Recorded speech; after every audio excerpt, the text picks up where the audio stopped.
All right, welcome back to Fleccas Talks the Podcast, episode 342. Today on the show, Pam Bondi is finally out, and apparently she begged to stay. Pathetic.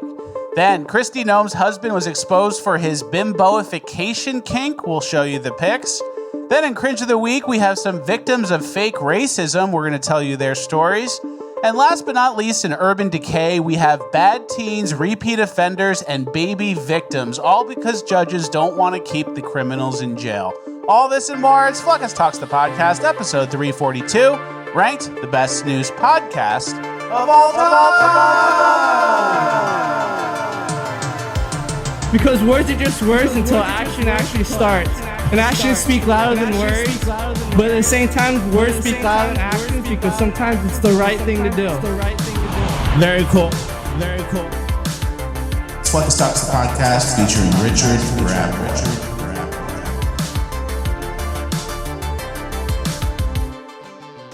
All right, 1 for 1 on the intro, as always. Guys, this is not an ad read. This is a call to action for a very special show watcher named Juniper. She's 4 years old and she needs our help. Juniper is in a contest right now, and if she wins, she gets to go to nature camp where she'll learn under Jeff Corwin. She'll be on the cover of Ranger Rick magazine, and her family will win $20,000 cash. Right now, she's in 3rd place, and this round of voting ends in just a few days. So let's go vote for her and get her through to the next round. No one's paying me to do this. I spoke to Juniper's mom, who's a show watcher, and she told me about the contest, and I knew the show watchers would come together and help get Juniper through to the next round and win this contest and get on the cover of the magazine. So let's make this happen. Let's go vote for Juniper. She's a great kid. The link to the contest is in the description below. Go put your vote in now. Let's help a fellow show watcher. Thank you guys for supporting. Let's get into housekeeping. Hi, I'm Juniper. Please vote for me. All right, thank you to Fleccas for sponsoring Juniper. Very kind of you. I think it's nice. Yeah, that's fun. You know, every now and then a show watcher hits me up with like a thing or a problem they're trying to solve. A reasonable request, and like The Godfather, sometimes you don't refuse. Yeah, sometimes And there's no wedding involved. We helped that one kid get that heart thing. Yeah. Shelby, when her dog had some issues, we helped there. And then we made Arthur's Roofing the #1 roofing company in America, maybe the world. Crazy. I agree. I'm a very generous. So this would be considered a side quest for the show. So it's a side quest and make a little girl's dream come true. Yeah, her dream right now. Yeah. And I might be a new dream in a couple months, but this one's got locked in right now. And then at the end, we'll get a copy of her on the magazine cover. After we win, we'll frame that.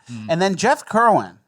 Yeah, I don't know who that is. He was like a Steve Irwin adjacent guy growing up. I really like Jeff Corwin. He was a good guy. Okay. Hopefully he didn't go weird. All right. I've never heard of him, so. All right. Well, we have a lot to get to. Happy Friday, everybody. Last episode. Good Friday.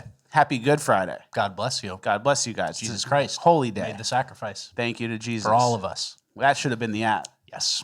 I know. You screwed up. But last episode, when we uploaded it, our whole episode and almost the whole channel got like completely locked in YouTube because we used that Netanyahu clip where it was interviewed and admitted to paying Hamas $35 million a month of U.S. taxpayer dollars through Qatar. Yeah.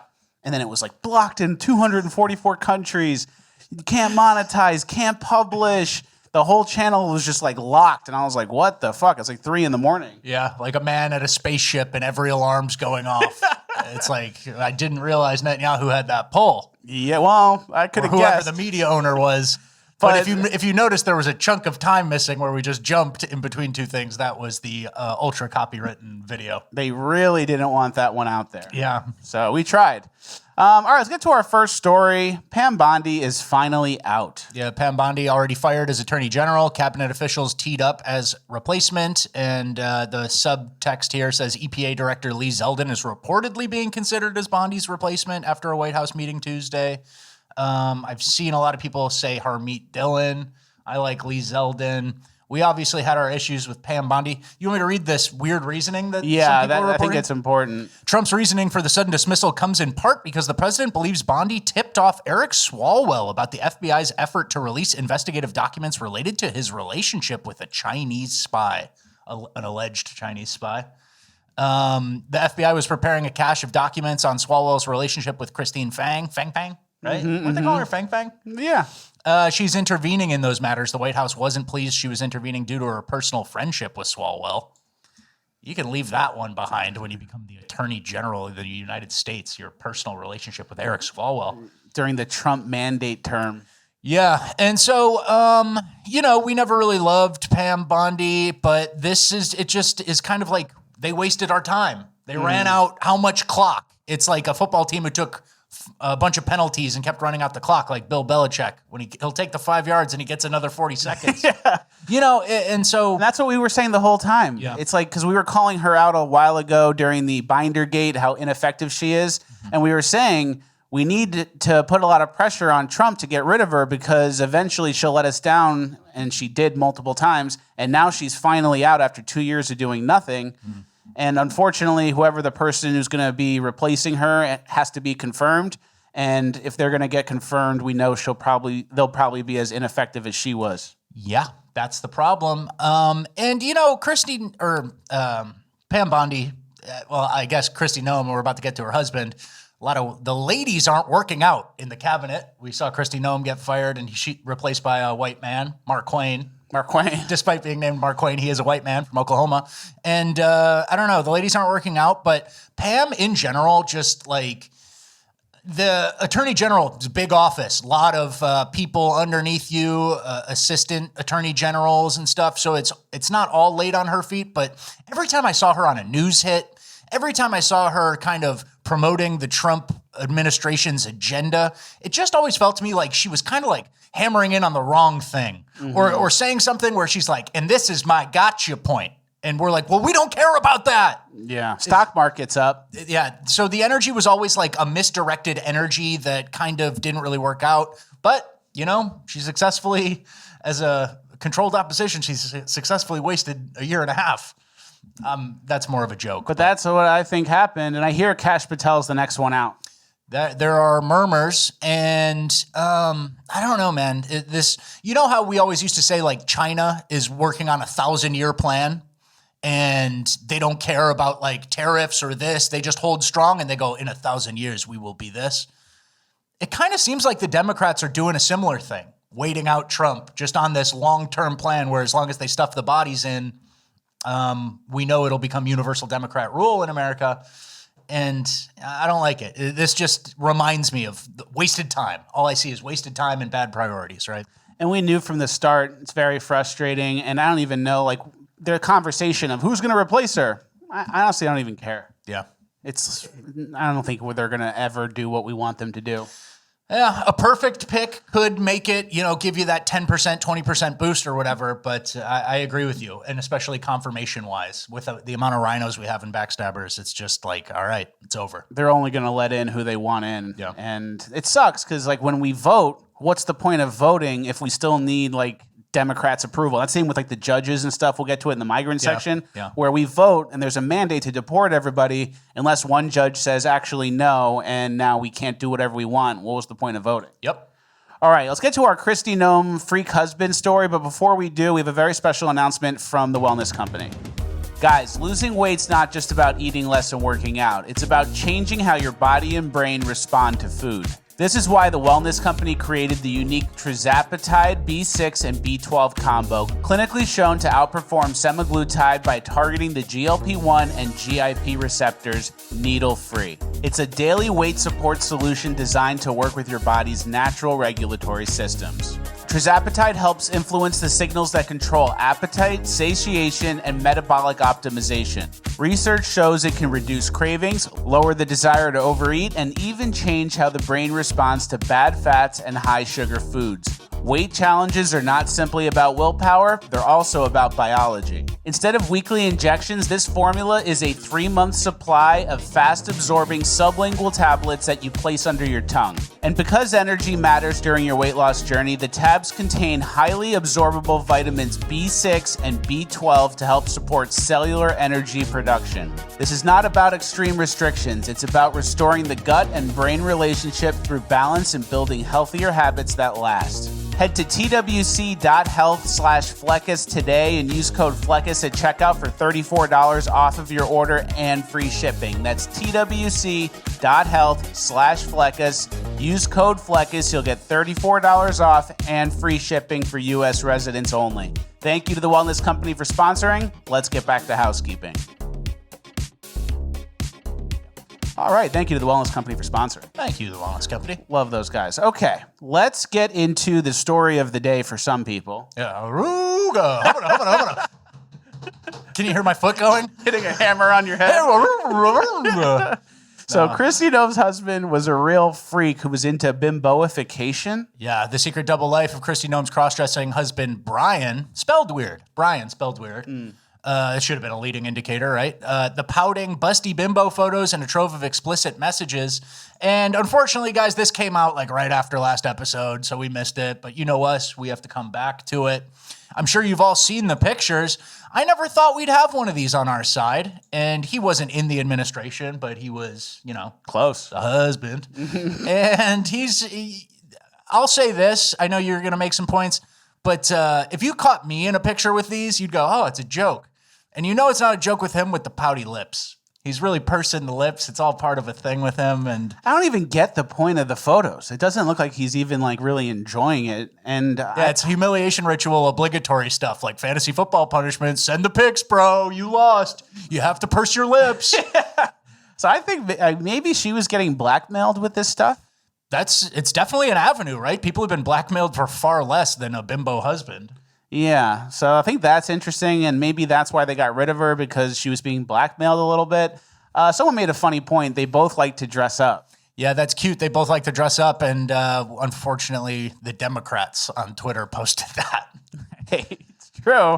Broken clock, twice a day, something like that, some sort of phrase. Yeah, and the kink is called bimboification, which is weird for the husband to do. Mm-hmm. Between you and Kristi, you want to be the bimbo? Who should be the bimbo here? And it's like your wife's got the hair, the tan, the boobs, and you're like, I'll do it. Yeah, your wife's like 80% there already, and then you want to be the bimbo. Didn't see that one coming. And that's why we call it getting your wires crossed. With a lot of these fetishes and trans stuff, you got your wires crossed. You're trying to become your wife. How are you the bimbo? So it just doesn't make a whole lot of sense to me. And I don't know. I guess this is all fetishes or weird sex stuff. Like, it either does it for you or it doesn't. And I guess this happened to be the thing that gets him going. It's so weird to me, right? And that's why she was having the affair with Corey Lewandowski. Ugly stuff, right? Yeah. Hate to see it. Some of us love to see it, but I'm gonna try to keep it together for the rest of the show. I know. All right, our next story is another important story. The Capitol police officer who now works at the CIA that was accused of placing the pipe bombs the night before January 6th. Mm-hmm. Remember that person? The Blaze had that huge expose about them. Gait analysis where they were looking at the walking style and it all fit, right? They matched the walking style and the gait, the height, everything, weight. They basically got it down to 99.5%. That 0.5 is for a legal defense later. And the Blaze stuck their neck out on that reporting, right? Yes, big time. And then when that happened, Dan Bongino came out and said, this isn't true. We found the guy. It's this random autistic guy in his basement. We joked about it being the biggest fall guy ever, right? Yeah. The perfect fall guy. That was all the bits that we did, I remember. And then he said, if I'll personally fund the defamation suit against this CIA Capitol Police woman. Yeah. And it turns out, which was weird. Turns out that Capitol Police officer, who is now a CIA agent, failed a polygraph test on some pretty important questions. Can you read that? Yeah. The FBI covered up a current CIA employee's failed polygraph failure to two simple questions. And the questions were, did you place those pipe bombs? And did you place those pipe bombs that evening? She got both those wrong. Yeah. So, and then he says Kash Patel and Dan Bongino have some splaining to do. And I'm not going to read it. That's the main point. The pretty damning questions. Did you place those pipe bombs? And did you place those pipe bombs that evening? And keep in mind, this was Trump's FBI. Yeah. Currently. Mm-hmm. Not when it happened, that was as well. But this investigation into who this person is, attacking the right and calling them conspiracy theorists. We found our guy. That was Trump's FBI that was covering it up. And And I think what they did was they lied to Dan Bongino and they didn't tell him about the polygraph and then said, hey, you got to go rein your side in. These guys are accusing this Capitol Police officer of doing this. This is crazy. You got to go help us. And they kept the information of she also failed the polygraph test about where were you the night before? Did you place the pipe bombs? That's generous of you. Right? Like, that's generous of you to like free up this Dan Bongino. It got hidden from him. Yeah, I'm not saying he's in on it because that would be like too easy. I'm going to say they just tricked him and it was probably not that hard. Yeah, it's like a lawyer hiding exculpatory evidence right before a big murder trial or something. You just go, defense doesn't need to see that. The lie detector test. So yeah. And the polygraph test was administered 2 days before a November 8th Blaze News article stated Kirchhoff was a forensic match to the hoodie clam bomb suspect based on gait analysis. So imagine if they had that info. They would have just said, 100% this is the person. Yeah. And polygraph, I don't know. Polygraph, I go back and forth on how reliable they are. They obviously use them in the intelligence community all the time. There's a weird gray area where they're not really like evidence in a trial, but it kind of tells police where to go. So, I mean, people and organizations obviously trust polygraphs, but there can be some mixed And if signals. you work in the FBI or CIA, they do like, I don't know if it's monthly or quarterly polygraphs for you. And if you fail, you lose your clearance. You lose your job and your clearance. So they do take it seriously. It's not like, oh, these things are finicky and it's 50-50. Yep. And especially with the question, maybe they were just nervous. Yeah, she was sweating and shaking. That's the question I don't want to answer. Yeah. But that's some interesting information, and we'll keep our eyes on that, and hopefully it develops more. Hopefully they fire Kash Patel, put someone else in, and then arrest these people for doing January 6th false flag. I don't know. Probably not. Maybe Pam Bondi's gone. She would have maybe helped. Yeah. All right, let's get to our next story, another big story from the week. The Supreme Court right now is debating Trump's ability to end birthright citizenship. Yeah. And it's basically trying to stop citizenship being given to children who are born here to parents with non-legal status. It's like a whole scam. This next clip kind of explains it. About birth tourism. It's booming. In 2023, over 300,000 babies were born to unauthorized or legal temporary immigrant mothers. Add that in total. It's 9% of the U.S. births in that given year. There you go. That's a lot. It's a shocking number, and we've talked about the Chinese billionaires who do it. I just read about one of that is like a New York area pipeline of Turkish women, and they were using Medicaid to birth their kids here. So they scam us, and we pay for it. It's all completely fucked up, and these are very important oral arguments and a very important Supreme Court case, because if you don't, like, we're not going to get into the details of the case too much because I'm frankly unqualified and you're unqualified as well. But they're talking about how, like, if we don't fortify this in some way, then any of the 8 billion people on Earth are potential U.S. citizens, right? Any of the 8 billion parents are potential citizens. And it's just a crazy slippery slope. But the initial oral arguments and like the way the court is breaking down with Amy Coney Barrett and John Roberts, it didn't look great. That's a layman's interpretation, but it looks like they're not really ready to make a controversial statement here. That's how I saw it too. There's another article that kind of sums up the birth tourism industry. Yeah, U.S. territory turned tropical maternity ward has produced thousands of American babies for parents living in China. And so, you come over here, you birth a baby, you go back and live in China for your entire life. And as long as you have a passport, you can come back at any time. It's a very strange situation and obviously needs clarification. The problem with a case like this is the Supreme Court could rule against Trump eventually. And then it's like, oh, okay, well, we'll just legislate it.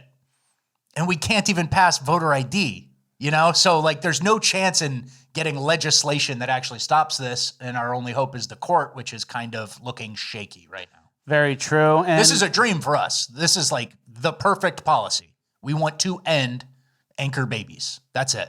Right? Yeah. And Kentanji Brown Jackson was debating this, and she made kind of a stupid analogy.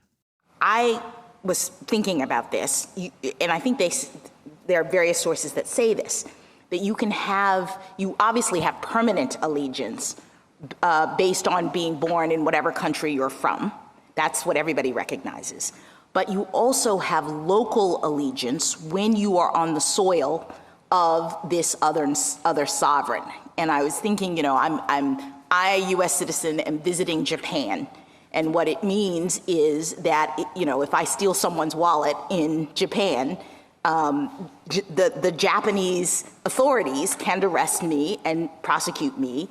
It's allegiance, meaning can they control you as a matter of law. I can also rely on them if my wallet is stolen to, under Japanese law, go and prosecute the person who has stolen it. So there's this relation. Not sure where she's going with that one. If you commit a crime in another country, you don't become a citizen of that country. It's pretty easy. I'm not on the Supreme Court. I didn't go to law school. Yeah, and then the lack of eloquence there. Like, shouldn't our Supreme Court justices just have some sort of old medieval style prose where they're speaking in legal terms? She sounds like a podcaster. I'm trying to understand this. Yeah, and so I immediately go to stealing. Like the black justice talking about stealing a wallet. She wants it. Yeah, and not only is she the dumbest Supreme Court justice, she also talks the most, and she has about 30 more years of service in front of her. Yes, ugly. Fortunately for us. And we actually have an example of where she contradicted herself in a recent argument. Can you read the tweet and then the reply? Yeah, just in, the U.S. Supreme Court rules against Colorado ban on conversion therapy for LGBTQ minors. Most of the justices, 8, were against the ban, and then Kentanji Brown Jackson was the lone dissent, so she had some reasoning there. And whenever you see 8-1 and she's the one, it's an emotional thing, or she's trying to fit politics into the legal text instead of the other way around, right? or she didn't understand the prompt. Yeah, I got confused around midpoint. Or I think for her, it's like she's so political that like whatever she thinks Trump wants, she'll just do the opposite. Yeah. And it's to the point where like your fellow left-leaning justices see this and they go, all right, it's not my favorite thing, but legally it's pretty cut and dry. Constitutionally speaking, it is exactly We're all going to side on the same side. Mm-hmm. And then she goes, no, I don't want to. And then Brandon Gill had a post kind of comparing and contrasting this ruling with another one she had previously done, which kind of contradicted that. And he said, to illustrate the total absurdity of Justice Jackson, she ruled last year that states do not have the right to ban child sex changes, but ruled today that states do have the right to ban counselors from telling boys they are not girls. So it's kind of like you get the flip side. So, and that kind of shows you that it's partisan, you know? It's not about the state's rights or what power they have. It's the issue I like or not. And then the 8-1 speaks for itself, right? How do you go? You'd almost be embarrassed, right? Yeah. Like if you were voting and you went last and everyone is voting for, I would just go for. Yeah. If I didn't understand it fully. Yeah. I like Brandon Gill. He's been doing good on Twitter? He's been going hard everywhere, and I always see him questioning things, and he seems like really immigration hardliner. So shout out to him. Give him a follow. And then the 8-1, and you're the new Supreme Court justice, and you're the stupidest. Do you think you have some like deeper knowledge of the law, and everyone is seeing it wrong, but you're like some legal genius? Yeah, and that that's what she thinks probably. I think that's what she thinks probably, but unfortunately, it's the opposite. All right, let's get into our migrant section. A little earlier in the migrant section, but that's okay. We have a lighter housekeeping compared to maybe last episode. Maybe final page. We talk a little bit off the cuff. How about that? Maybe. All right. Migration section. First, we have some deportation numbers that are improving.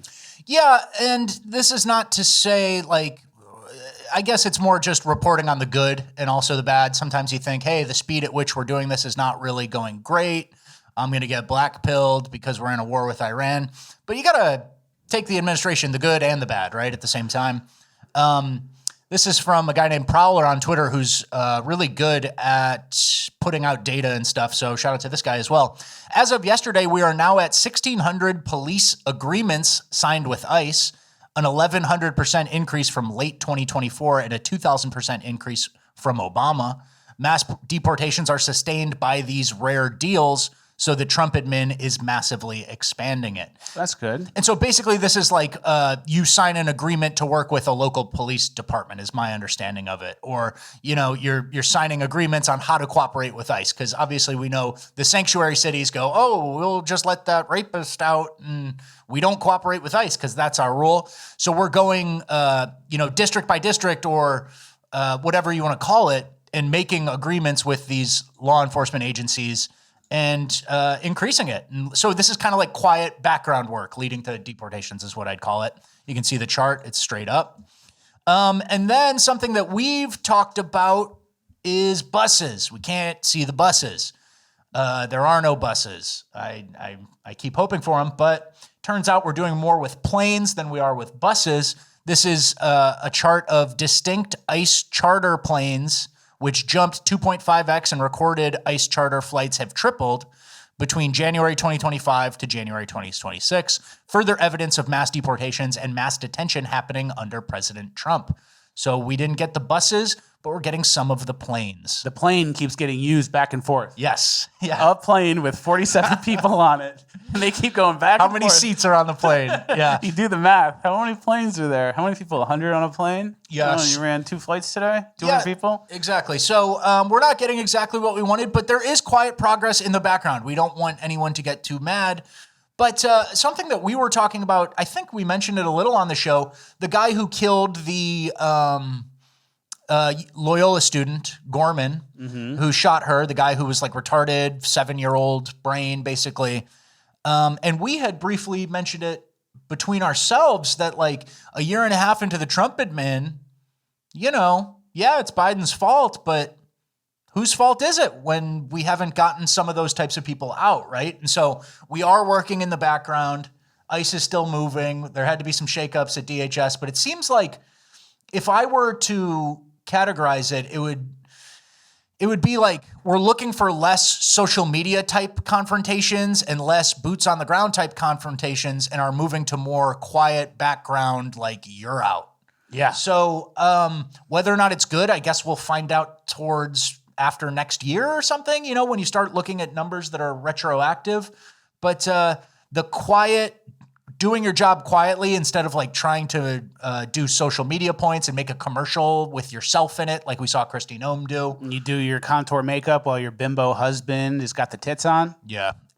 So, I guess accept the new reality or see how it goes, right, is kind of the energy on these deportations. But I like planes. I like buses. I like planes. Yeah. Planes are going up. For the Kristi Noem thing, imagine, I'm sure Trump got that information before the Daily Mail posted it. The president of the United States. And they probably handed it to him. He probably twisted it toward him and goes, "Sir, why don't you take a look at this?" And he puts on some reading glasses. And he looks at it and he goes, And how much was that commercial she did? 200 million? Trying to understand. Get her out of here. He puts it in a presidential shredder. Never to be seen again. Try to understand as a boomer grandpa type. What is it? Does he like this or does she? Yeah. He doesn't quite follow. And he puts it on. Yeah. And he bounces around. I don't understand. Yeah. Just him trying to understand. Sir, I hate to be the one to have to show you this, but I think you have to take a look. It's him looking at it what am I looking at? Sir, I'm going to leave you alone with this. She's fired. Yeah. All right, for our next clip, a girl has a sketchy interaction with an aggressive migrant.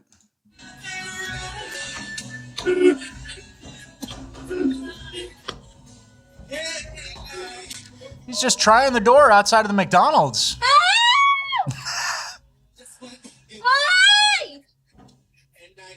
And he keeps trying the door. Yeah. I don't know what was going to happen if it would unlock magically. What the fuck? But, yeah. There you go. He's trying the door. And that's a guy who wants to come here, right? Yeah, he wants to work hard. And you know how Democrats blanket label every migrant as a great, hardworking patriot who just wants a job, loves America, and pays taxes? They just want a better life, and they actually pay more taxes than the native-born sometimes, and they love America. Yeah, they always try to blanket label. Mm-hmm. So I was thinking the right should do a version of that where we blanket label every migrant as a dead-eyed criminal who's going to try your door and they want to get you. Yeah. All of them. Every single migrant, they immediately start taking welfare, they steal, and they're going to try your door, especially if you're a petite white woman. So And then compare that with the left's message of they all love America and they all just want a better life. And then where does the reality fall? Somewhere in the middle. Somewhere in the middle. That's up to you. Probably a little closer to us. Yeah. And so, the blanket label, every migrant's going to try your door. Every migrant at a stoplight is going to try your door. So make sure you keep your doors locked, ladies, right? Yeah, and keep doing the blanket labeling. I was doing that naturally. Yeah, you were. And then I'm like realizing oh, that's what they do too. It's like the art of the deal. You got to anchor your position. Every migrant is on welfare, steals, and will try your door at the stoplight. And then their version is, well, they love America, pay taxes, and do all this. Yeah. Let's go, all right, you decide. And some, I'm sure, are good people. Yeah, exactly.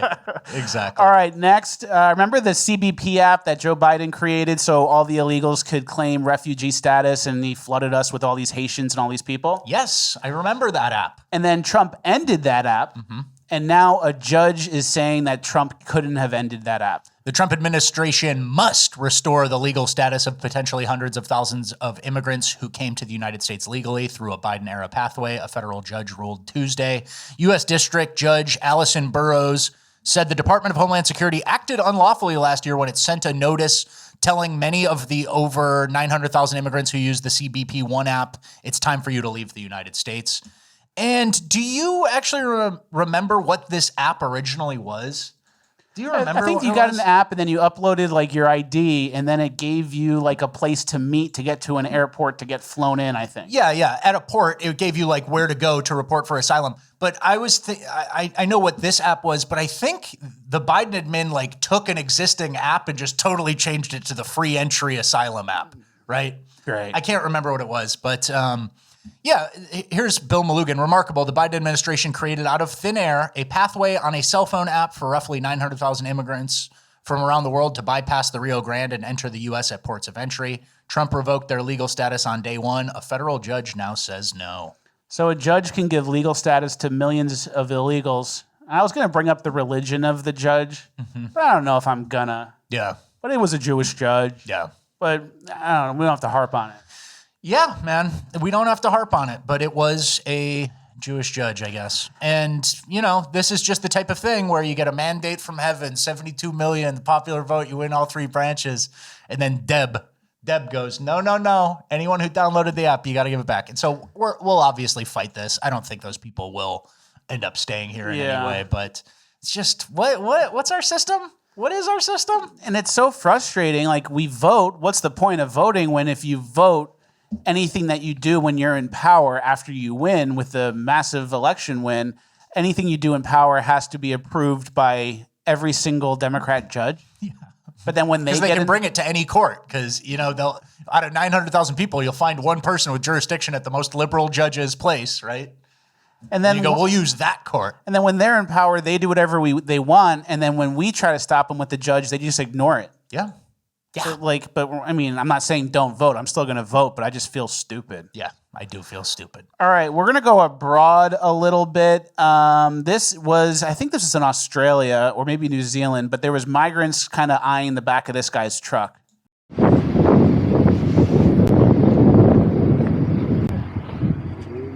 Get moving. Big padlock. How did you think you were going to get in? I don't know. No, you wouldn't. Go.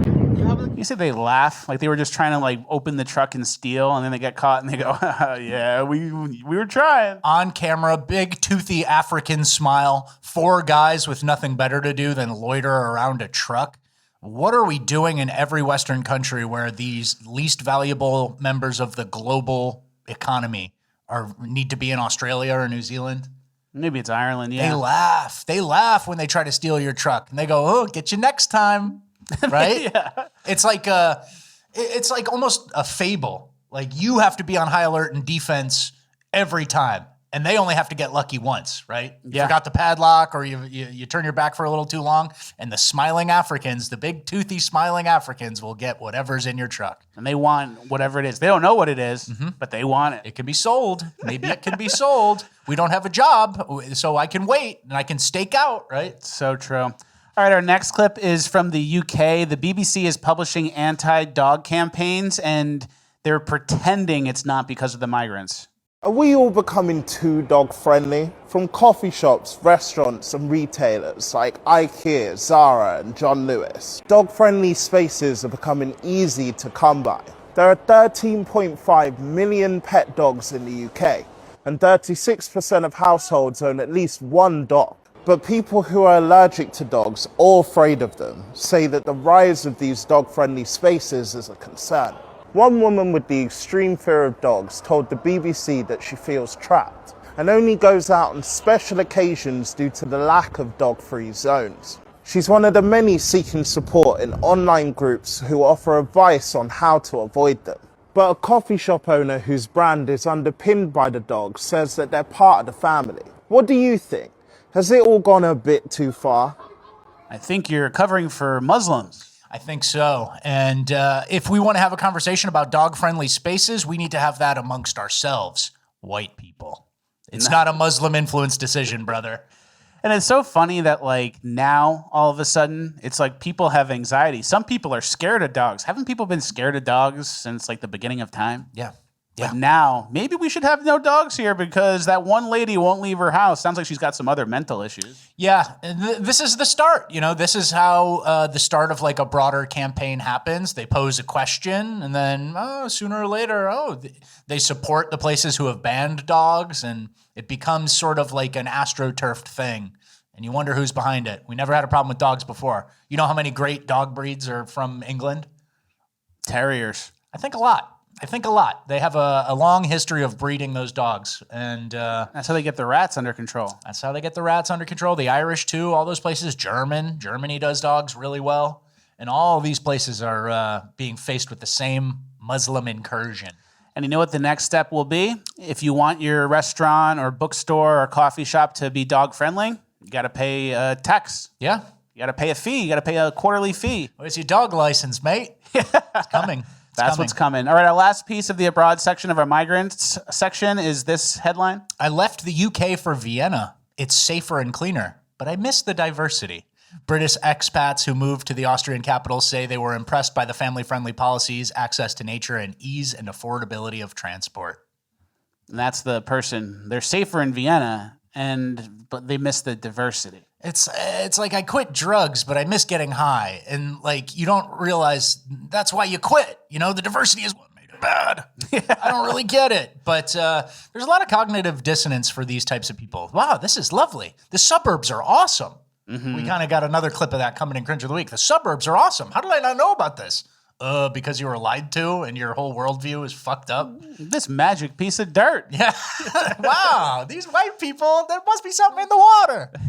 So, all right. stupid. Well, that's the end of our migrant section. Now moving on to the final page of housekeeping where I can say whatever I want. Use the opportunity to tickle the post. Help us juice the algo. Leave a like, comment again. That's our app. And P.O. Box needs to be on. Old notifications need to be watched. And the link needs to be sent to me. Okay. Yeah. Squirrely. Got squirrely.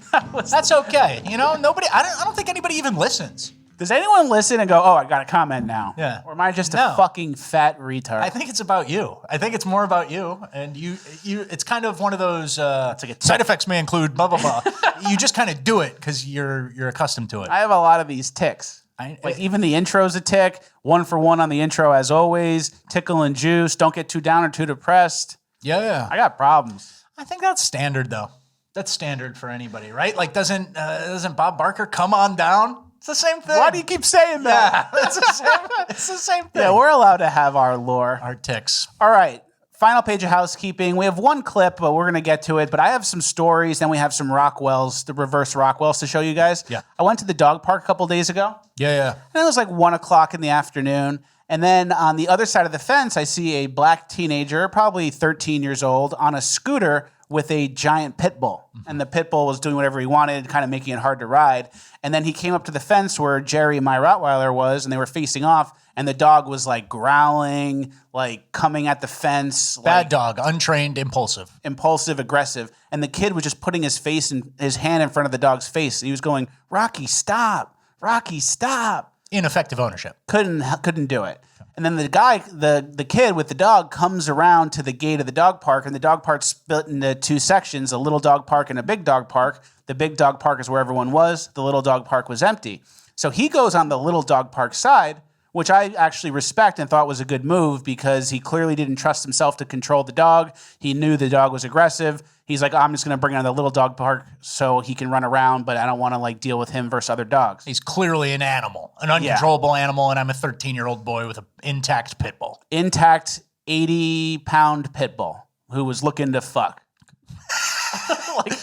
Theoretically, or he's looking to bark. The dog was all amped up. Yeah. And then some lady in the dog park on my side who had like two Weimaraners, like a lesbian, like shaved head, CrossFit lesbian type, wearing like a tank top and like thought she was like Coach or something. Yeah.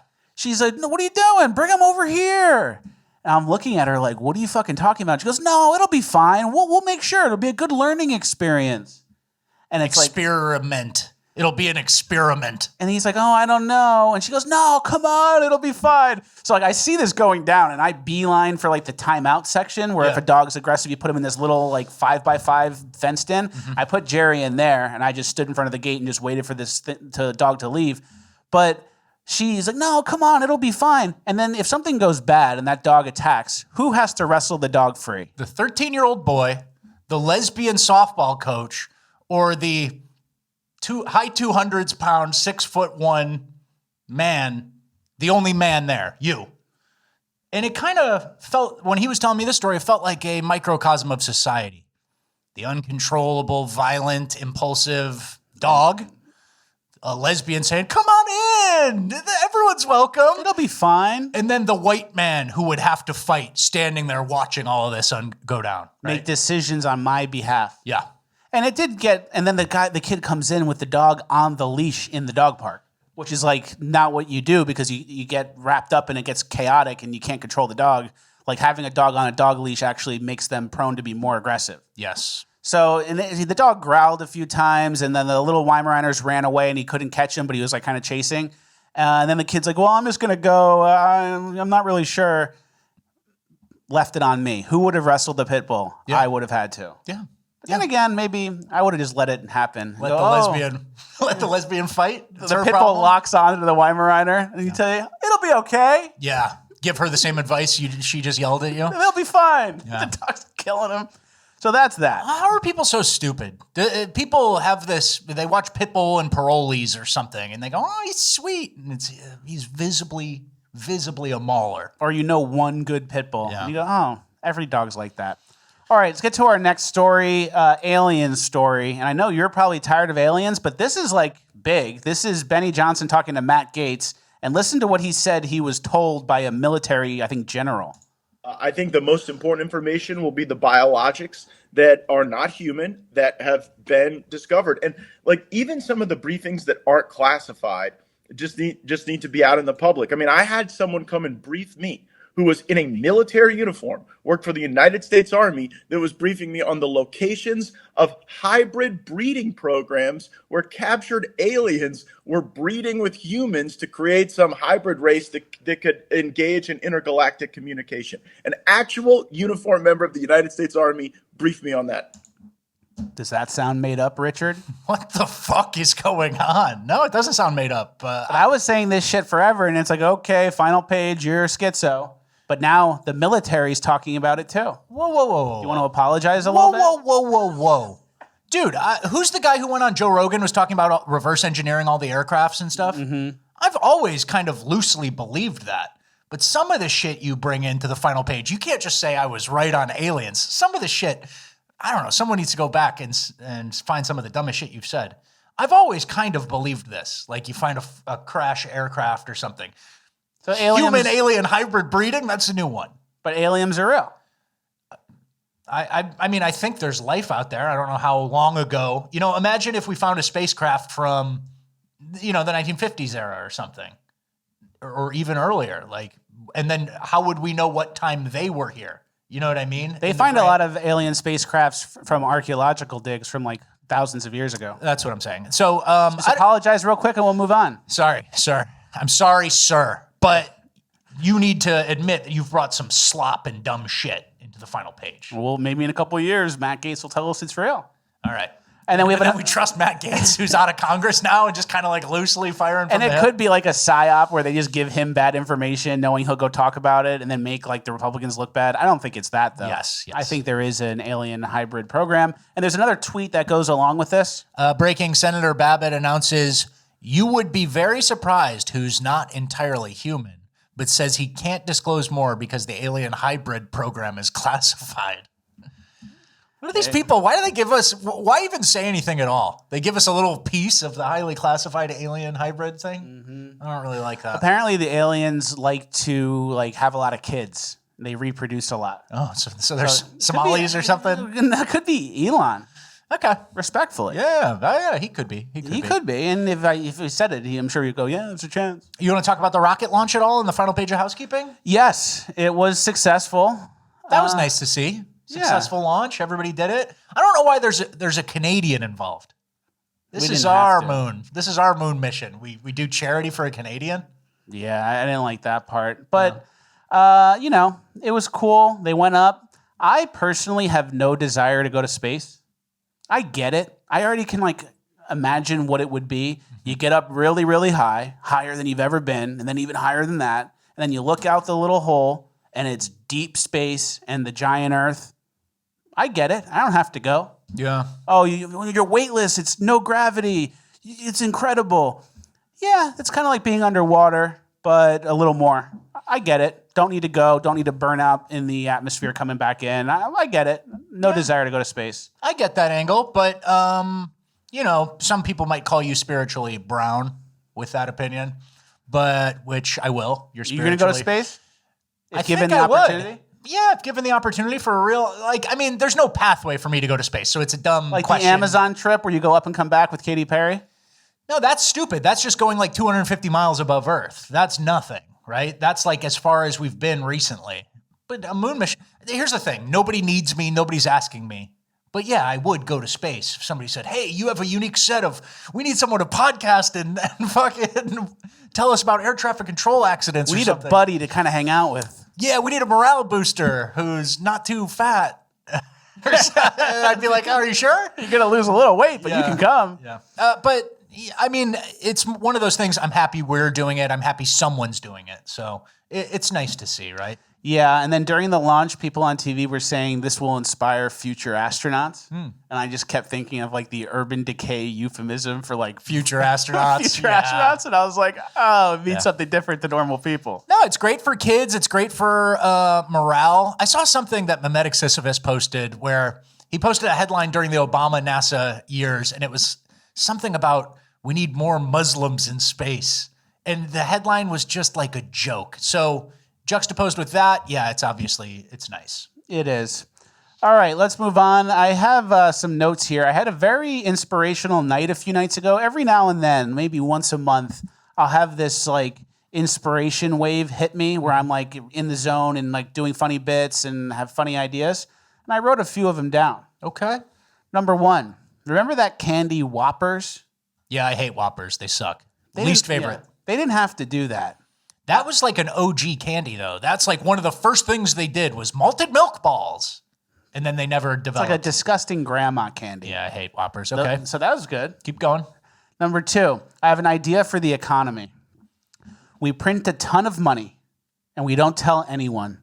We inflate the dollar like crazy, quietly. Shh. Okay. Yeah. There'd be some time before people notice. We buy everything we want from foreign people and foreign countries, and then boom, we dump the dollar on everyone, leave them bag holding it, and then we onboard everyone to crypto, which we're now going to corner and be ahead of because we're all simultaneously coming to crypto, which is the future. So everyone gets stuck with the dead dollar, and the new currency is crypto, and we're there first. All right. Because if we just not that great, but if we just printed a ton of money and didn't even tell anybody, by the time you find out, 18 months later, oh, that money? Oh, I got all your oil. Oh, you got a lot of dollars. How's that going? Those are fucking worthless now, chump. I like that part of it, but it kind of nukes your whole economy at home for anyone who doesn't own assets, right? We'll just kind of give everyone a little, hey, guys, make sure you're buying stuff. Things are going good. Make sure you buy a house. Mm-hmm. Mm-hmm. Something there. Okay, fair. And then during last Bonus Land, I kind of zoned out for a couple minutes when you were talking. and I heard a sound in the front room, and I think I accidentally left the door unlocked, and I thought someone came in, and then I had this like intense vision where I looked left, and a barrel of the gun was just coming in the room, and I knocked it away. But when I knocked it away, it was like actually pointed right at you. Oh no! So like I went like this, but there was like a clear shot behind me. So then I reran it, and then when the gun came in, I put. What do you mean you reran it? Well, it was like you used your click button in the fake imagination. I had like a deep vision, and I'm like, oh, there's a guy with a gun comes in. I see the barrel. Oh, I knock it left, but that makes him shoot Rat Boy. All right, rerun it. Barrel came in, hand over the barrel. Oh. I took that. Whoa, thank you. And then I wrestled the guy down. But you need to be ready. All right, thank you. Good imagination, brother. Hey, if the door opens, you need to be jumping down and over there. I'll wrestle the guy. You protect all the equipment. Okay. Got you, bro. Thanks, brother. All right. Appreciate you. Those are my notes. All right, cool. See, it was fun. That was your, what did you call it? A very productive night? An inspiration. And it's like a stupid economy idea, fucking fake scenario where I get shot. And Whoppers. And Whoppers suck. He was inspired, guys. He was inspired. There was other stuff, but maybe it goes next show. Okay. All right. Our final piece of the final page of housekeeping is all of the reverse Rockwells you guys sent us. Yes. Let's start with the first one and then just go click, click, click down. But we'll give them all a couple seconds each. Okay, so this first one is not a Rockwell. This is a, Van Gogh copy? Van Gogh copy, but still counts.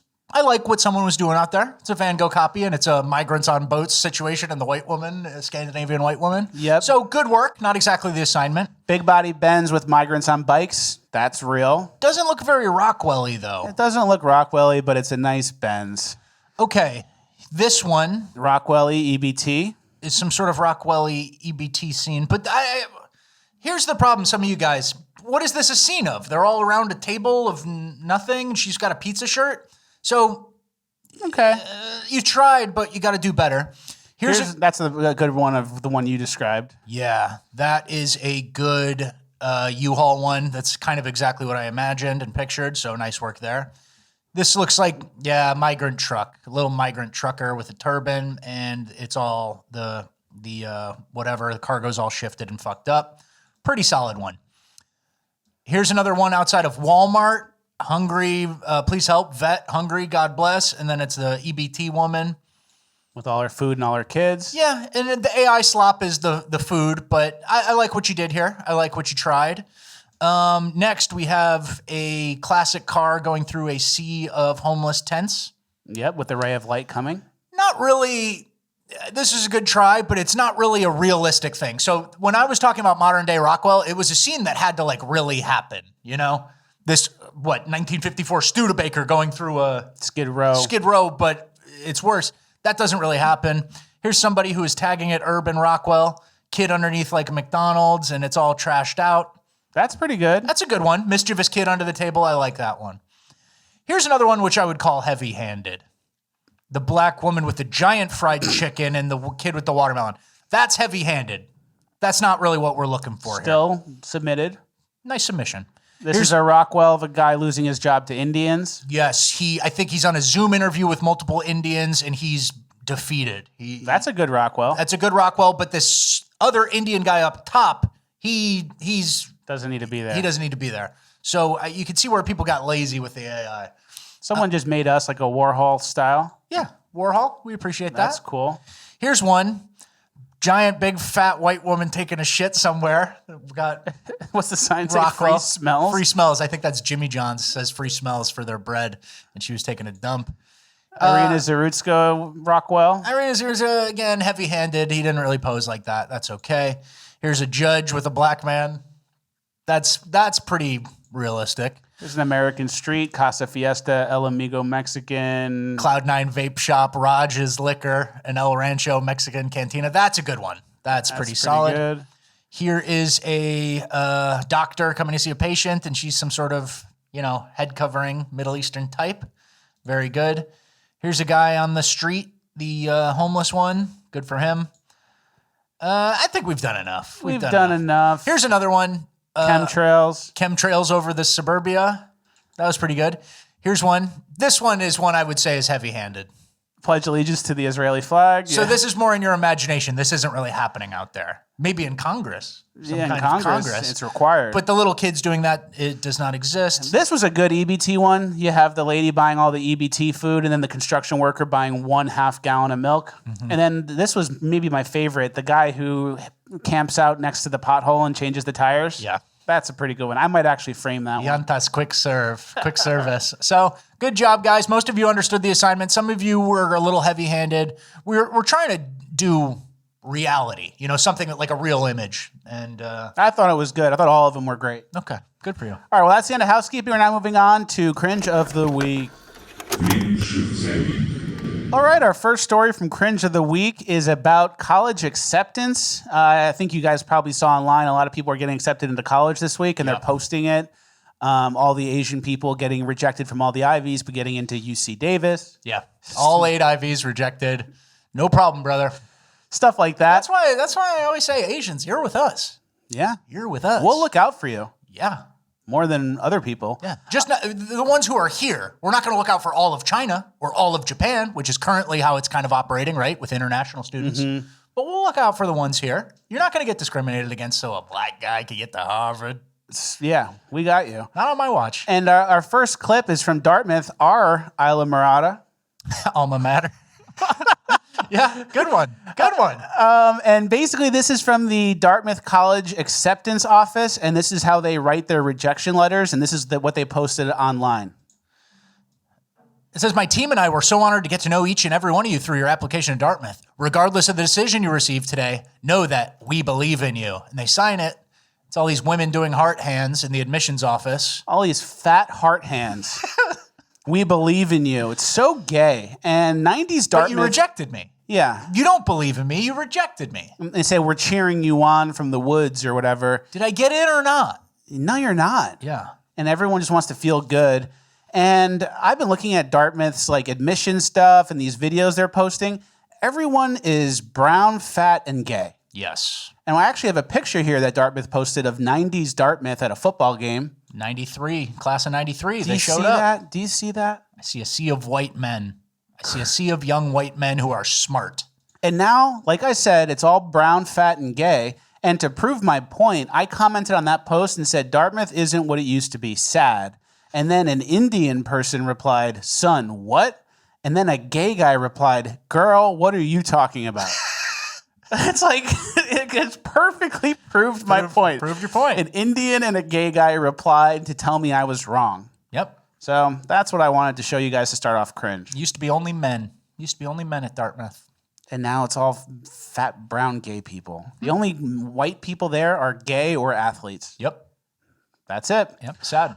All right, our next section and the rest of Cringe is going to be victims of fake racism. We have a bunch of clips and stories here about people whose lives didn't turn out how they wanted and they blame racism. First is a homeless guy who blames racism for all his problems. How has racism profoundly impacted your life? Oh, well, it's made me a bum.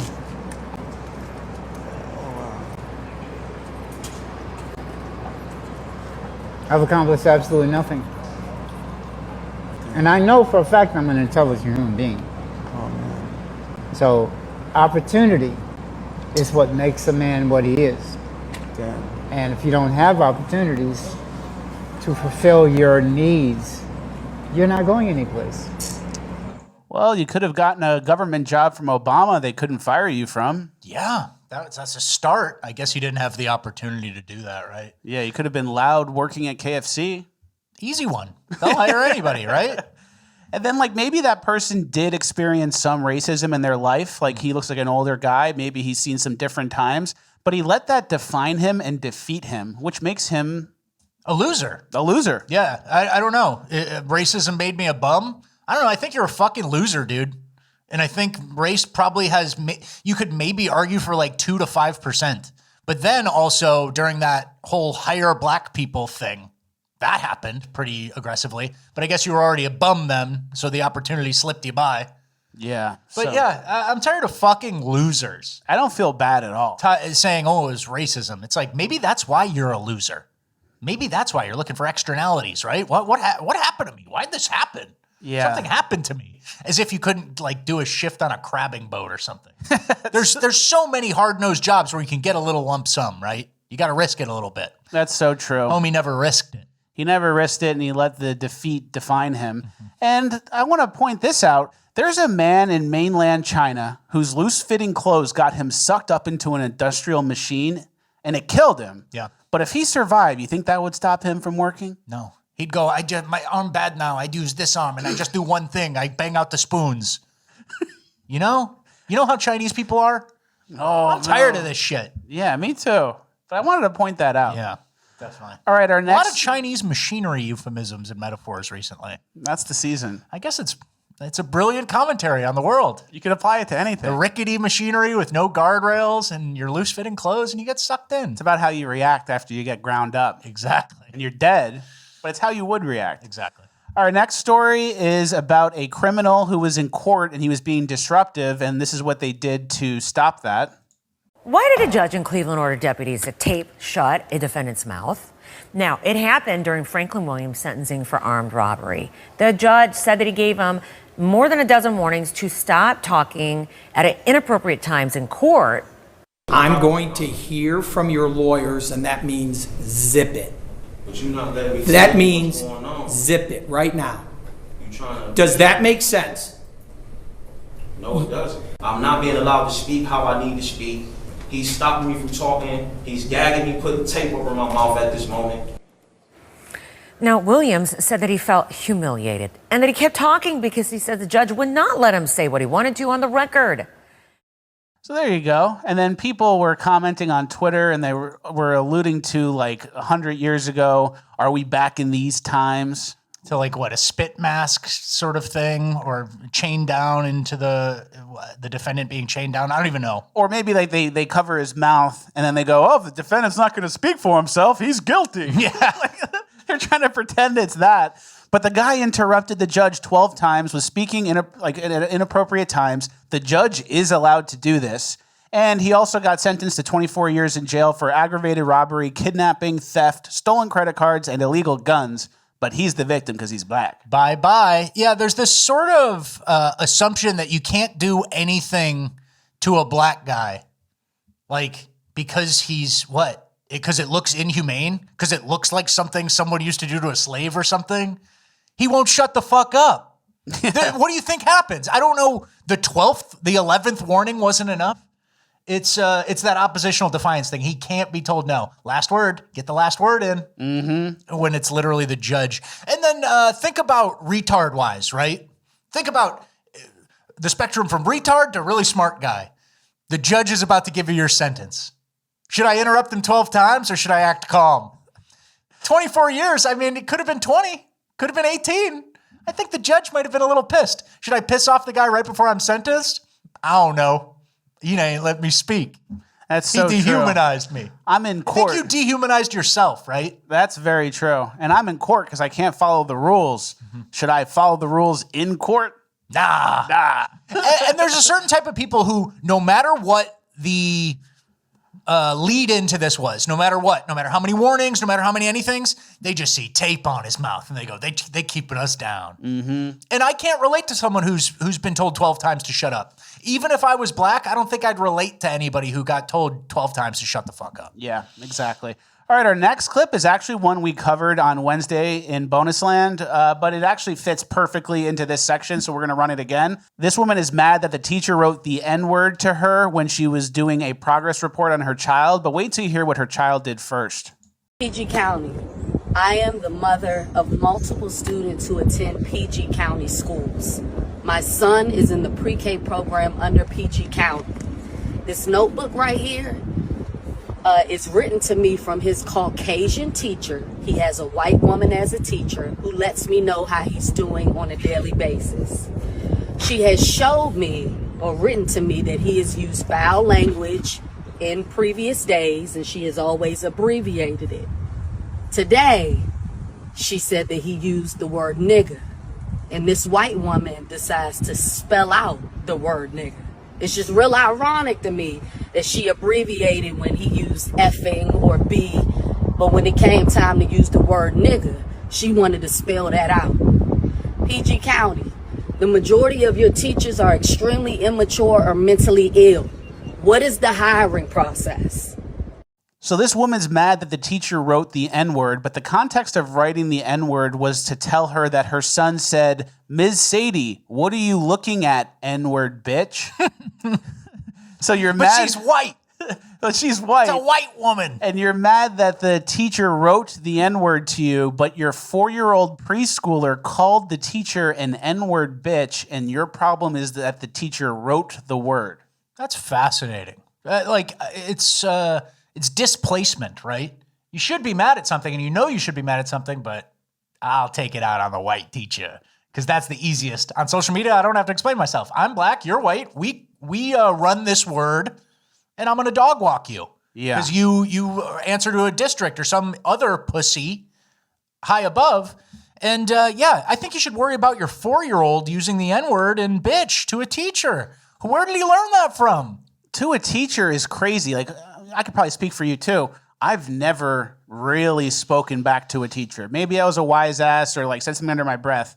Never cursing, never bitch or anything like that. Of course not. Swearing at him, crazy. The furthest I maybe would have gone was like, "You're not getting the last word," and being like, "Okay." Yeah, that's sort of shut. This is a 4-year-old Yeah. who's cursing at the teacher, and then the problem is the teacher wrote the word, and it's kind of like race relations in America. Yeah. Like this nice teacher is trying to help your kid. A white teacher is trying to help your kid who's not well behaved, and you have a problem because they didn't abbreviate a word. Yeah, and sight unseen, obviously I don't know the teacher, but if you put this child with your teacher for the next 10 years or with the mother for the next 10 years, I know who I'd pick, right? Like the person who could maybe make a difference instead of the defend your child's actions. Stupid mom. Stupid. All right, our next clip, this guy is upset because his name is racist. A white nurse decided a black baby couldn't have the same name as a white baby. My grandmother wanted to name my dad Andre, but instead this nurse decided to spell it incorrectly on the birth certificate, and so now my name is a product of racism. I'm grappling with the fact that my whole entire life I thought my name was unique because my grandmother chose it to be unique. I was told a story from my dad that she wanted it to be different, but he was just telling me a story to try to give our name meaning. I'm sitting here with the fact that my name, something so personal, is a product of racism, and I'm still figuring out what to do with that.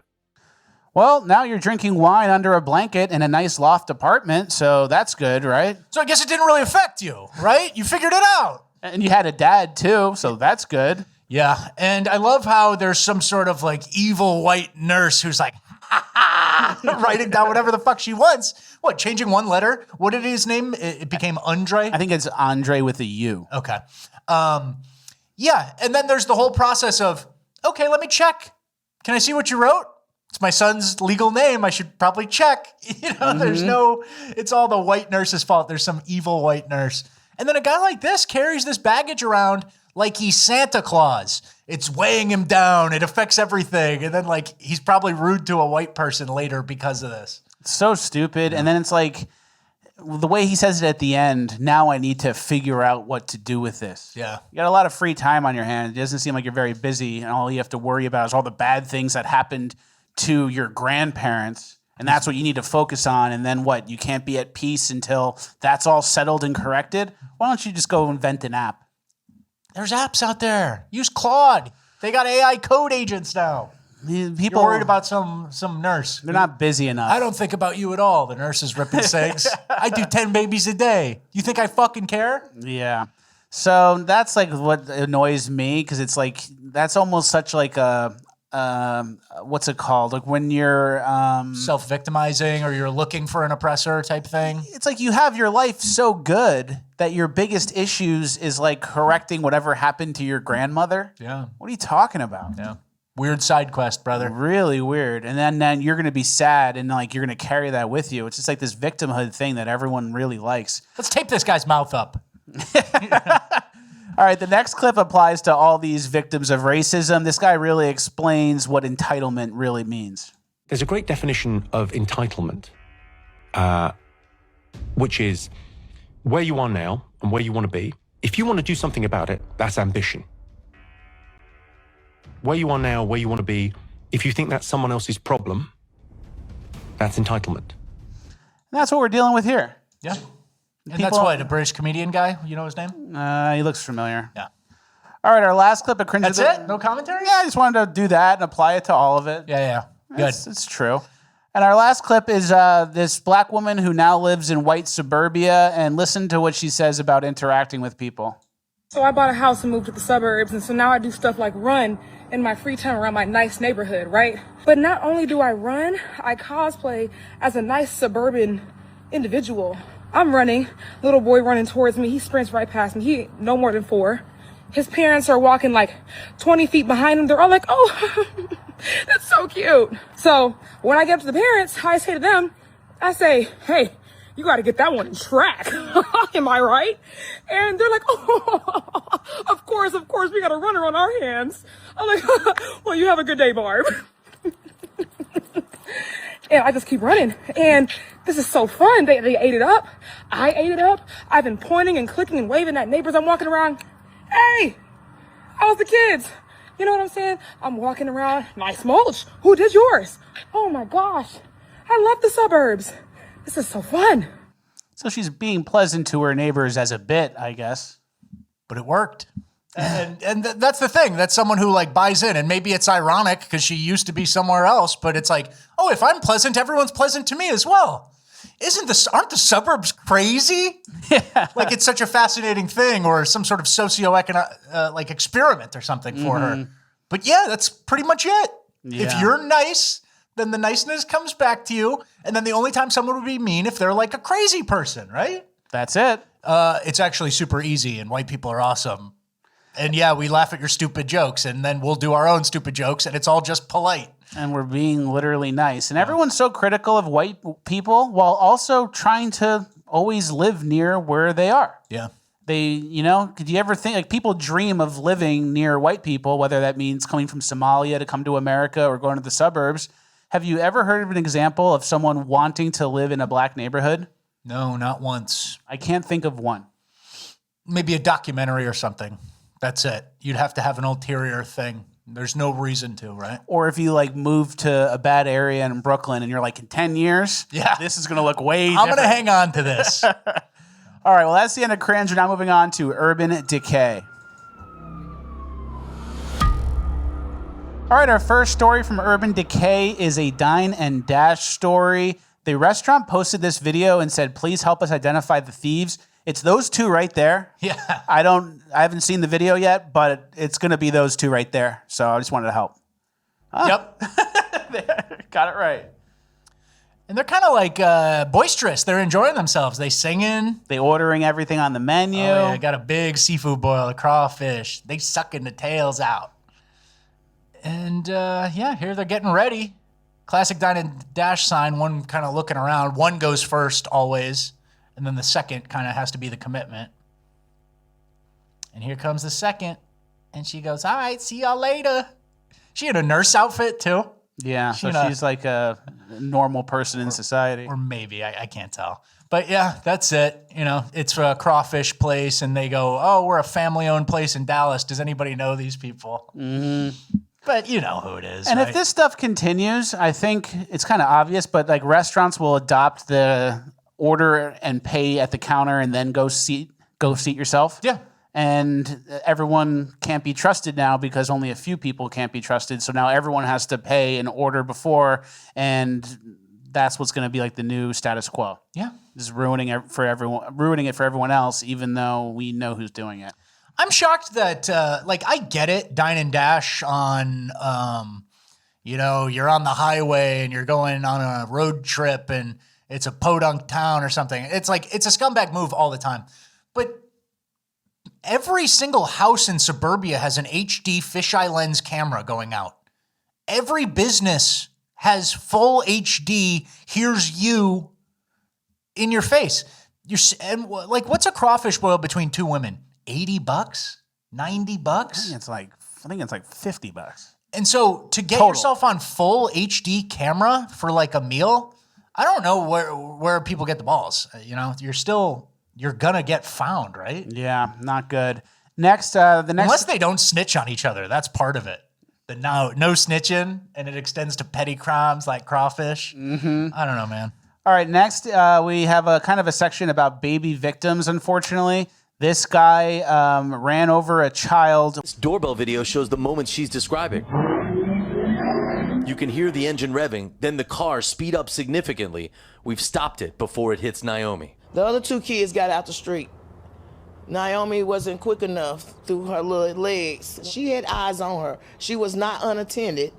She did not run out in front of no car. That car just like she hit her like she was an animal and kept going until he probably got a phone call to say he hit that baby. Another neighbor didn't want to go on camera, but says she saw the whole thing from somewhere in the video you're watching now. Then you gunned it down the street. You were on the wrong side. This baby play out here every day, all day. You on the wrong side. You came over this side, hit the baby. You didn't stop. You kept going. You didn't remain on scene. They had to call you to tell you to come back. It hurts because that's a child. She was only 8 years old. She didn't have to lose her life because of a reckless driver. That could have been my niece. That could have been my little cousin. That could have been anybody. Now, police say the driver of that Chrysler 300 was 23-year-old Khalil Burney. He is now charged with driving while license revoked, no liability insurance, failure to register, and fictitious registration. In court today, a judge gave him a $1,000 unsecured bond. $1,000 bond. I guess they didn't want to inconvenience him too much. Yeah, an 8-year-old is dead because of his reckless driving, and $1,000. $1,000. And he was also arrested just a month ago. Can you read that, please? Yeah, he was just arrested on February 21st, 2026, just over a month before he killed Naomi Summers, the 8-year-old girl. And for that charge, it was obtain property, false pretense, felony conspiracy, common law uttering, and fictitious / alt title registration card / tag. So obtain property, false pretense looks like he was looking to squat. He was going to be a squatter somewhere. He was trying to obtain, here's my printed out lease. You can't kick me out, right? And so I want to go over this really quick. I know Fleccas will probably have his points, but, it's a repeat offender, young 23-year-old. He didn't do that on purpose, but it was reckless, and totally inconsiderate. And then he fled the scene when you've clearly hit something, right? Retarded. But I want to read the charges that he had for the hitting the girl and then the charges that we kind of just went over to kind of paint a picture of this guy, because this is the important part of it, right? Driving with a revoked license, no liability insurance, failure to register, fictitious registration. So failure to register, fictitious, sometimes they swap out a license plate. It's some other car's registration. And he puts it on the Chrysler 300. Sketchy shit like that, right? And then obtain property, false pretense, squatting, felony conspiracy, common law, fictitious title, driving while license revoked. This all paints a picture of a guy who's just like not doing anything correct and cutting all corners, right? Like, yeah, he wants a car and he wants an apartment, but no lease, no job, no money. I'm just going to kind of scam and steal and skirt the law and try to be this basically like parasite who doesn't do anything by the book, that all we have to do. Like, I have to get a registration. I have to do everything up to date. I pay a yearly thing, right? But for some reason, this guy doesn't think it belongs to him. And I think during peak woke, right? During the 2020 George Floyd, everything's racist. Cash bail is racist. A lot of states made changes, and they made these things kind of like the woke way to define it was, oh, that's like a poor people tax. Like, yeah, he can't afford the registration, or yeah, well, you can't send him to jail because he's poor. Driving while poor. But then this is what you get, right? You get a guy who becomes accustomed to facing no consequences for never following the law. And then eventually it culminates in some sort of larger crime, right? And so that peak woke, that kind of like, whoa, well, registration, you can't take him to jail for that. It may have saved someone's life, a little girl's life, if he was in jail for maybe a month, right? Mm-hmm. And it paints a picture of that guy who never listens, never does the right thing, but is never held to account for that either. And so maybe a month in jail would have said, whoa, I really can't get caught a third time without a registration. We're teaching the wrong lessons to our perpetual criminals, right? Very true. And the lesson is no bond, nothing. It's not that big of a deal. Those are white people things. Getting registration and insurance cards in your car, that's a white thing. You the street rat, that's the white people. You just go in and out. As long as you're comfortable going in and out, and every 3 weeks you get booked, and then released. The car goes, you can drive it. As long as you fine with that. Yeah. So that type of offender, like we just let that kind of guy slip through the cracks because of peak woke shit. Very true. We have another story here that involved the death of another child, unfortunately. 7-month-old baby ended up dying. And this article says... Clinging to life after being shot by a pair of moped-riding thugs in New York City. Yeah, the baby ended up dying. The unidentified child was hit while being pushed in a stroller near Humboldt and Moore Street in East Williamsburg, Brooklyn, Wednesday. Shots rang out just before 1:25 p.m. Midday. The Venezuelans don't have anything better to do. There's some sad quotes. The dad brought the baby in, was screaming, "Save my baby," and the mother was screaming at the top of her lungs. A manhunt is now underway for the two suspects. The moped they were using was found ditched a few streets away from the scene. And here's a video of them kind of getting in a car accident after fleeing the scene. Car comes. There are two guys on a moped. Going the wrong way. Yeah. Going the wrong way on a one-way. And then they crash into someone and they flip. So now that person's crashed into. They just killed a baby. Yep. And they're just trying to get away. This is some real like Latin America shit. Yeah, this... two guys on a moped. Black Americans don't go two guys on a moped. This is Venezuelan. This is South American written all over it. So I will probably be vindicated when they eventually find these guys. But man, you know, and here's the picture. Let's look at them shooting off the back of the bike with your buddy. It's real third world shit happening in New York. So this one, you know, that's more migrant related probably. We're going to wait and see. The first one is more urban. Mm-hmm. But man, these kids, no reason for these kids to die, right? Super sad. All right, our next stories are about repeat offenders. Everyone we showed was probably a repeat offender as well, but these are more repeat offenders. This guy tries to kill someone by pushing him on the train. It's in Seattle, and you can tell he waits right before, but he doesn't have the strength to push the guy. Good, lucky for that guy that he had a stable base. But, you know, this is one of those things where the New York Post or somebody will say, maniac tried to push someone in Seattle. And then I don't know what it is. It seems almost racial. It seems racially motivated to me. This guy's not, the offender's not very dark, but why'd you choose that random nerdy white guy just trying to get to work, right? Yeah. And then the guy tried to push a stranger onto the tracks to kill him, so it should be attempted murder. But when he goes to court, the judge will say, well, I'm not going to put someone in jail for pushing somebody. Exactly. So you need to wait for someone to die, and then they still get the light sentence after that. Yeah. That's why I like when, what's the worst thing that could have happened? A murder, right? Then you get charged for that, right? These sort of results-based things don't really work for me. Like, well, it wasn't serious bodily harm, so it's just a simple battery. And it's like, he hit me with a bat.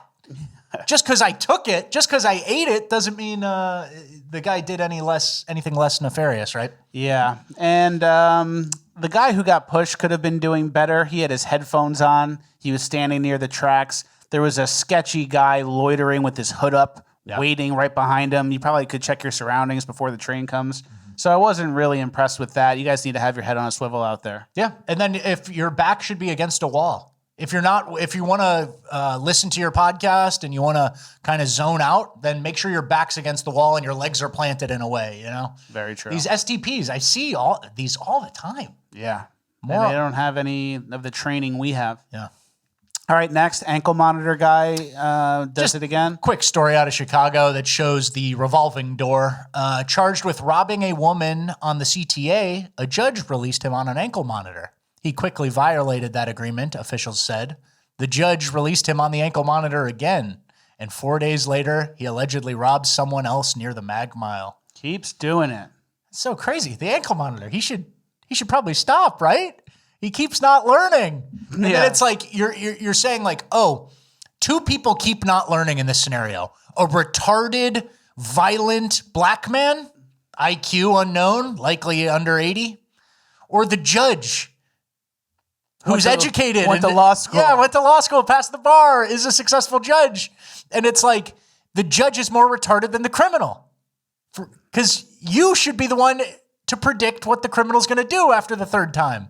And so, judge, unfortunately, you are now ranked below this violent black repeat offender. That's a great point. Yeah. You know that show Criminal Minds? Yeah. Where it takes I you. like Criminal Minds. It takes you into like the intricate workings of a sophisticated criminal. Yeah. Sometimes Criminal Minds is dumb. Yeah. Criminal Minds. He just keeps robbing people with the ankle monitor on. What's his motivation? I think he saw the tip jar and then said, there's money right there. My pocket's right here. I could have that. What was a trigger? What could have possibly set him off? I think he needed to eat. Yeah. He's just a dumb criminal. You almost said it. Yeah. All right. Next, we have a woman who was attacked by a woman with a knife who's also a repeat offender.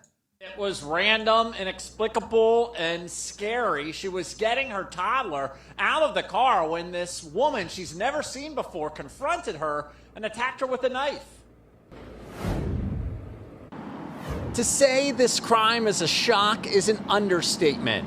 Wednesday, around 11 a.m., a woman was getting her toddler out of the car in the parking lot of the Cotswold Harris Teeter when she says another woman who pulled out of the parking spot behind her stopped her car in the middle of the lot, got out, cursed at her, and attacked her with a knife. I was facing my toddler, getting him out of his seat, and thankfully turned around, and she was coming at me with a steak knife. She asked we not identify her by name because she is still shaken up by the incident, but she is 38 years old and pregnant.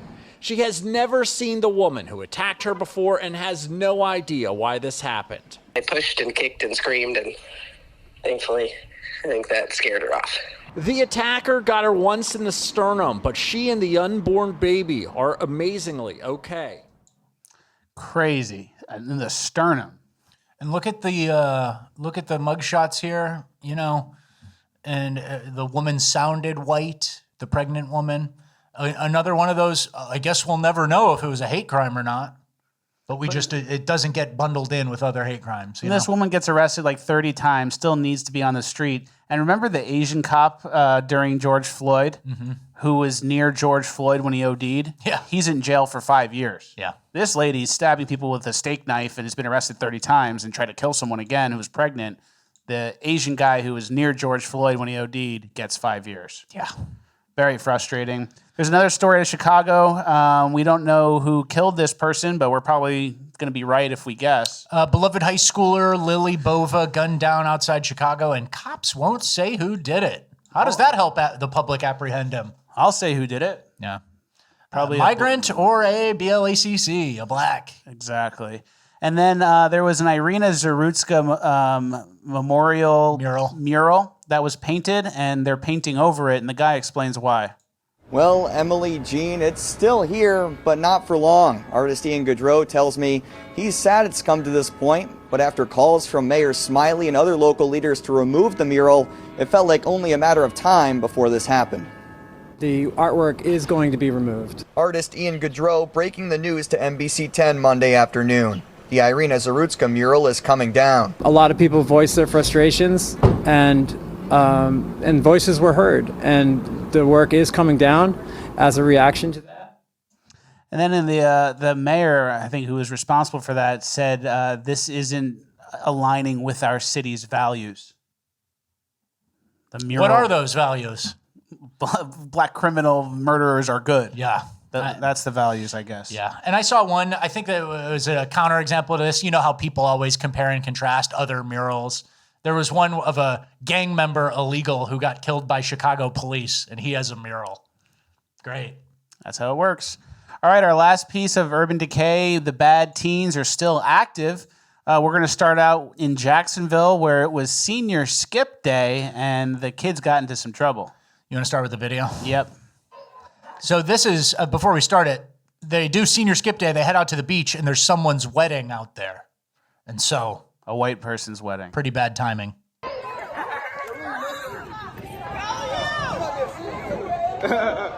It's a nice dressed up family doing the beach wedding.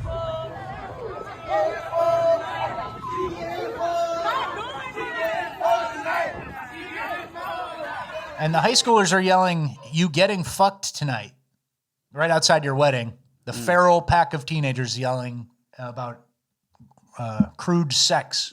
That's so sad. Wedding. And you have like your whole family and they're all like nice white people. And then these teenagers show up. Mm-hmm. Here's another clip. Yeah. Ain't no police coming out of my store. So the police start to come. I'm trying to figure out what's going on. Police got their tone. And for some, they start running. The stampede. Jumanji. I think there may have been gunshots. Well, we'll read the context now. I couldn't really hear it. 13 arrested at Senior Skip Day at Jacksonville Beach. Jacksonville Sheriff's Office deployed gang units to Jacksonville Beach Friday after online chatter hyped up another Senior Skip Day teen takeover. 13 arrests, 9 firearms recovered, 100 grams of marijuana seized, 6 traffic citation issued. And here are some of the pictures of the young men who are out there. Neck tattoos and guns and gang members, and they were celebrating their productive senior year of high school. Yeah. One treat skip day. It's that tradition after you work hard all year and you finally get into college to have a mischievous day off. That's something we've seen like that spring break, right? Spring break is a break from working hard at school, and usually like right after finals, depending on how your term's structured. Senior skip day is a reward. And you're seeing all these like formerly nice white institutions or things that were invented when it was 90-10. Mm-hmm. And they're being bastardized by black teen groups, and then they do the same thing for every event. Smoke blunts, bring a gun, eventually shoot a couple shots, and then cause a stampede. And it's like, for what? You guys didn't work hard at anything. None of you guys are smart. That's so true. So I feel so bad for that wedding family. What a horrible wedding. And then like the photographer's job is done. Black kids in the background of every photo. Yelling, interrupting. It's so sad. Yeah. And then when the gunfire happens and the shots break out and everyone starts running, I think they like it. They do. That's action. It's like urban version of Running with the Bulls. I think so. I agree. We're like, oh, we're all in it. Like, odds are it's not going to be any of us, but someone's going to get it. They like it. I totally agree with you. It's and Running of the Bulls in Jacksonville. And they want to be like the first one to cause the stampede too. And we've talked about it, the fluid dynamics. They're itching to jump out. It's fun. Yeah. All right, well, that's the end of Urban Decay. We're now moving on to Uplifting Gold. Do not get too down or too depressed. We have uplifting stuff today. First is good news out of Pizza Hut. Yeah. Depending on how you look at it. Pizza Hut Canada, hot dog in the crust. You think this is AI or an April Fool's? I couldn't tell. Ooh, maybe. So I think you may have gotten April Fool's, but... Someone said this is how people die. Yeah. I think that's funny. All right. All right. The next What's clip... your hot dog? My go-to hot dog? Yeah. Hot dog, onions, Grilled? sauerkraut, mustard, relish, Tabasco. Okay. That's maybe good some hot peppers. You know, Chicago, I'm from Chicago, has the Chicago dog, but that's not really the style that I like that much. The pickle spear is too much. You take it off and you bite it. A lot of people leave it on and then it's like a big pickle sandwich. I personally take it off, and I like it, the celery salt and stuff, but I really like grilled onions on a hot dog. Yeah. Hot dog. Thank you. Yeah. Ready? Sometimes Jerry gets hot dogs for dinner.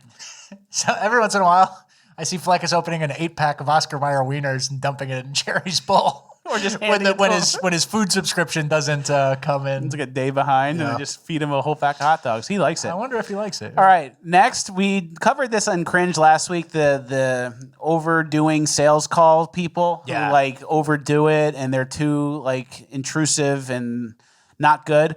They're almost mean. They're rude. Yeah. To the customer. I found a couple clips from this one guy who does the same type of thing, but these were really funny, so that's why they're in Uplifting. Brendan. Yes. How are you doing today, Brendan? I'm doing well. How are you? Very good. So the reason for the call today is, Brendan, your business came on my desk, and would you need help with anything? No, sir. We're actually so far behind. I couldn't handle anymore. Okay. Well, do you have any receptionists, Brendan? I don't. Would you like to have AI receptionists that will take your calls, and you don't have to talk to motherfuckers like me? I appreciate it, but no, I like to talk about that. But you have a good day. Wait, Brendan?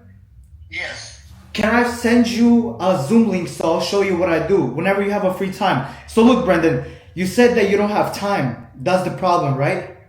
Right, but I like to talk about customer personally. Have a good day. Brendan, I will help you save some fucking time! Brendan, what the fuck? Brendan! There's something so good about Unhinged. Like any type of properly escalating content where you get more and more unhinged, I'll laugh at that every time. Pretty good. Yeah. And then this next one ended up going well. So for this call, we're gonna use Swear's method. Let's see if it works. Shut the fuck up. Are you the fucking owner? Who's this? Are you the fucking owner, jackass? Yeah. Well, I'm here to fucking run your shitty ass business because your shit doing shitty. What are you talking about? I'm here to fucking run your advertisements, jackass. Your business doing fucking shit. And? I like your tonality, jackass. Let's get on a fucking call and I'll show you how we can make you tons of fucking money. Why are you cursing at me? Shut the fuck up. Are you interested or not, jackass? Yeah? What's your fucking email? I will send you a fucking link so we can make tons of fucking money, jackass. Hey, jackass. I'll fucking talk to you later on that Zoom call. It worked. Swear, what the fuck? Yes. That shit actually works? That's funny. I do believe it. Okay. Then this guy goes to fast food places and shouts the slogans, and sometimes it works, sometimes it doesn't. You have the meats! Hey, oh wait. Keep holding on. Everybody, come here. You guys know it. The slogan, 3, 2, 1. We have the meats! Yeah! Arby's is lit. So it's funny, but, it should be teenagers going along with the prank and yelling the slogan. Yeah. I liked them. I like those guys. I liked them. They like working at Arby's. They're grateful. They got along with it. You see how they did what the white guy told them? Yeah. That's what I liked. Natural. Comes natural. All right, our last clip from Uplifting, our Pure Americana clip of the week is this kid reacting to NASA's moon launch. Why do you want to be here? Why do you love space? Why do you love being a part of history? We're going back to the freaking moon. That's... Isn't that pretty good? Yeah, that's good shit. That's funny. We could have seen the moon launch. We could have driven over there. Yeah, they said you could look out at like 50 seconds and eastward. If you looked, you could have seen it. And saw no trails? 5 minutes later, I went out and looked, saw a bunch of trees, and was like, I guess I missed it. Maybe this one, they're just buzzing the moon. They're just buzzing past it and stuff. Maybe I don't know. Maybe I should go look at the one when they actually are going to the moon. Something like that. I'm interested in seeing it, and especially because if it's a random Tuesday, we can get away. Yeah, and don't forget, guys, they're not going to the moon; they're going around the moon. Yes. They're going to the moon in 2028. This is all part of a broader thing. So, yeah. All right. Well, we do have some shout outs. Okay. We have a happy birthday to Jeremiah Webster on April 2nd. He's turned 34. He loves the show. He and Carolina watch every episode together, and he's soon to be a dad. Happy birthday and congratulations on fatherhood, Jeremiah Webster. Very nice. That's an 1800s name, Jeremiah Webster. Yeah. What's the girlfriend's name? Carolina or Carolina. All right. That She's works. more modern. You're the old school. She's the modern. Congratulations. Jeremiah Webster. Yeah. He's a Puritan. Yeah. Jeremiah Webster is a cattle rustler, and he will be executed in the state of Texas. That's the type of line I'm picturing. All right, we have a happy birthday to Caden Westfield. He turns 32 this week, and he's been watching since the Wooden Spoon days. Happy birthday, Caden. Thank you. Happy birthday to Caden Westfield. Hey, if you guys have been watching since the Wooden Spoon days, it's basically been 10 years. Yeah. So thank you to Caden. Thank you to Fleccas. Thank you. Staying alive. Happy birthday to Evie. She turned 8 on April 2nd, and she watches the show with her sister and her dad, Derek. And Dad can't be home until after her birthday because he's driving a truck. Truckers drive America. But he loves you very much, and he misses you when he's gone. Happy birthday to Evie. We hope it's a great one. Happy birthday, Evie. 8-year-old watches the show. Yeah, she doesn't know what's going on. Okay, all right. Dad's the trucker. Yeah. Very cool. Happy birthday to Nicholas on April 2nd from Island Lake, Illinois. You know where that is? I actually don't, but I would assume it's in the northern part of Illinois where the lakes be. Very cool. So happy birthday to Nicholas on April 2nd. Happy birthday. We have a happy birthday to Ariana from your husband, Patrick. Congrats on your 5th baby, Valerie. And congrats on 12 years of marriage coming up. Congratulations. That's huge. nice. That's great. That's the show watchers that we like to highlight. All good things. Well, thank you guys for watching all the way through. If you want 30 minutes of more show, there is a bonus land dropping tomorrow at 11 a.m. on FleccasTalks.com. We have really good stuff. We actually had to cut a ton. There's like fraud arrests happening. There's a lot of information on how bad the California fraud is. JD Vance, they're kind of trying to make that. He's avoiding talking about Iran, Israel, and he's shifting to fraud to keep himself clean after this administration. And we're making some progress there. Kash Patel, $50 million fraud, just arrested some people. We're going to get into it. Yeah, they're trying to keep JD Vance clean while Trump soils his thing. And then they're going to go, well, JD Vance will do it. Yeah. And then it's all Palantir. Whatever. I mean, I'm not voting. I'm not voting for fucking whatever. Hillary Clinton. I'm not voting for Dems.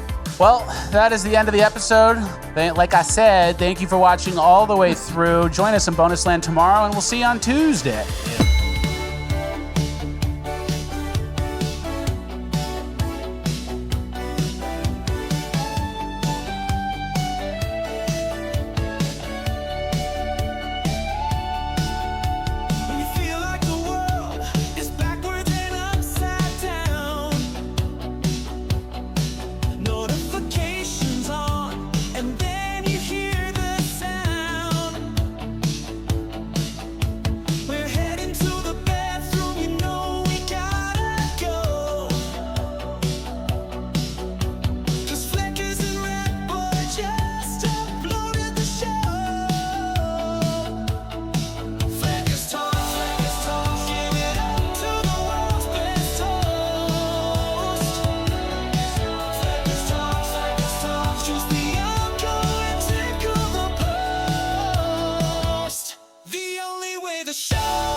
Brendan, I will help you save some